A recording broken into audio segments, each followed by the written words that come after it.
2.5 months in, you've got this Yates story today. You've got other things going on. You've got Russia. You've got wiretap, and you've got. No, we don't have that. I know. On Capitol Hill. No, I get it, but you keep. I've said it from the day that I got here until whatever, that there is no connection. You've got Russia. If the president puts Russian salad dressing on his salad tonight, somehow that's a Russian connection. But every single person, no, that's, I appreciate your agenda here, but the reality is, oh, no, hold on.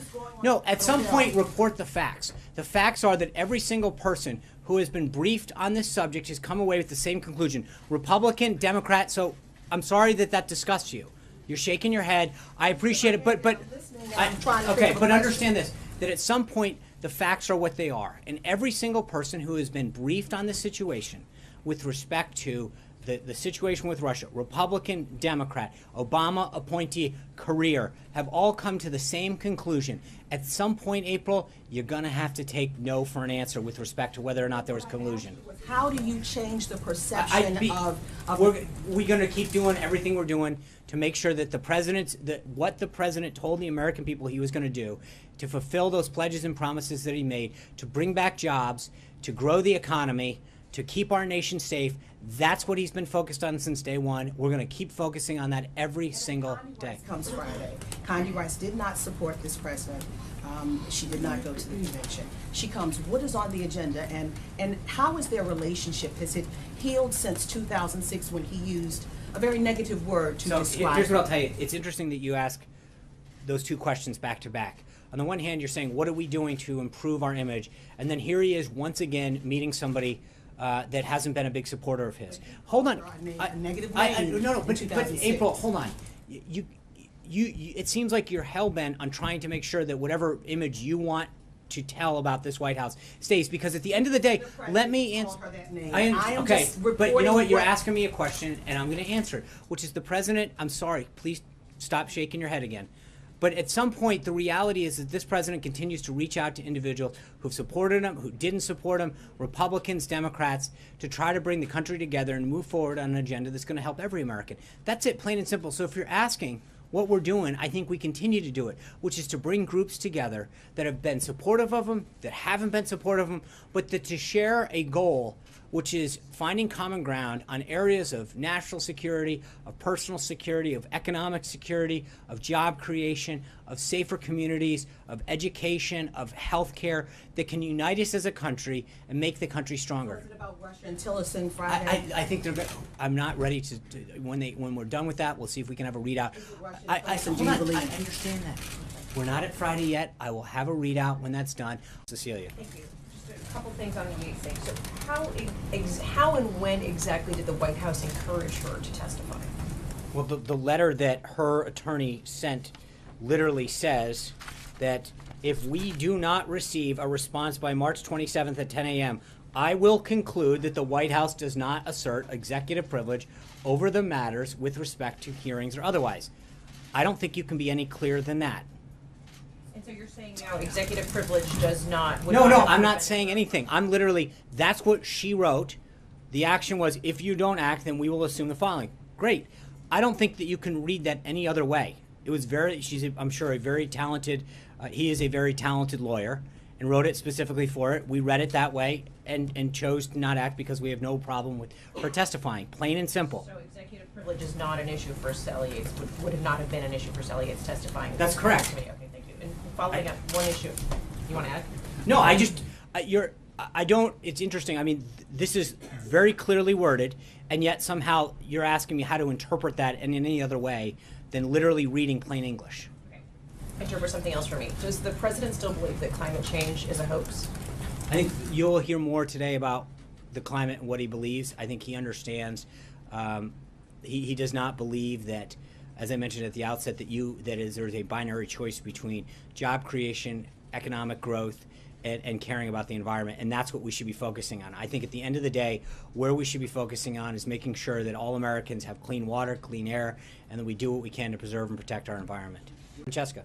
Thank you, Sean. Yesterday, you weren't able to tell us very much about Congressman Nunes' visit to the White House or to the White House grounds to view classified information last week.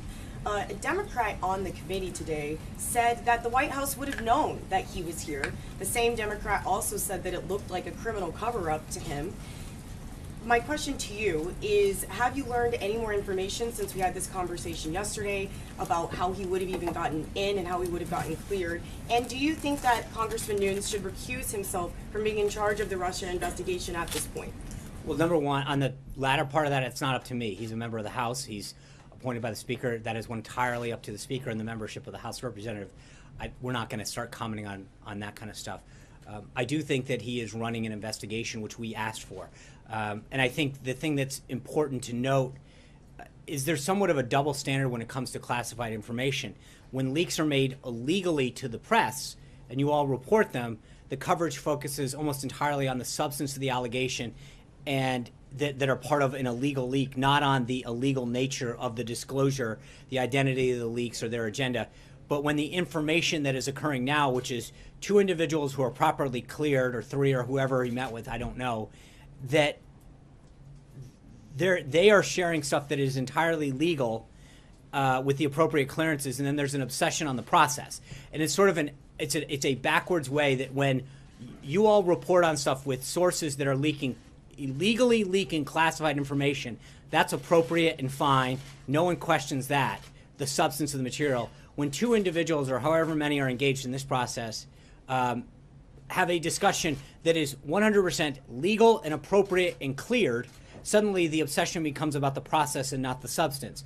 And I think that it is somewhat reckless in how the conversation over classified information is discussed while sort of attempting to press a false narrative that exists. So while it is completely appropriate to share classified information with individuals who are cleared, it is clearly not the case to do that when it is illegally leaked out. And I think that's sort of the irony of how this whole conversation has gone. There are reports that even though the hearing that was set for the 27th was not scheduled, it was canceled by Devin Nunes to prevent this White House from publicly invoking a claim of executive privilege. Could you speak to that? I hope she testifies. I look forward to it. It was never, let's be honest, the hearing was actually never notified.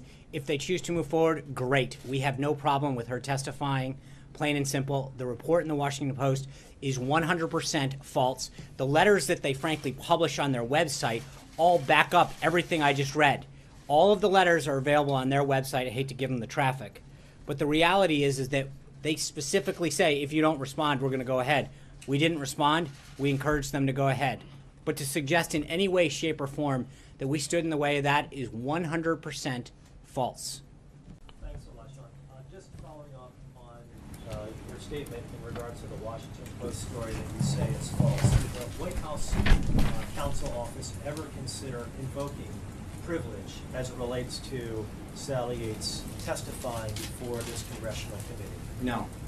And why is that? You certainly would be in a position to invoke privilege. After all, these were privileged communications between the acting Attorney General and the Executive Office of the President. That would fall. I know this would be a shocker, but again, part of it is that I think that we've been very clear that when you actually get to the bottom of the facts, every single person who's been briefed on this, as I've said ad nauseum from this podium, that they've been very clear that there is no connection between the president or the staff here and anyone doing anything with Russia. And I think that the view here was great. Go share what you know.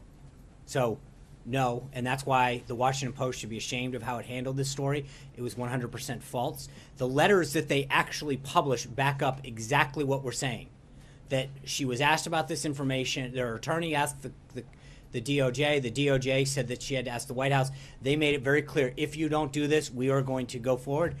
We had no objection to her going forward.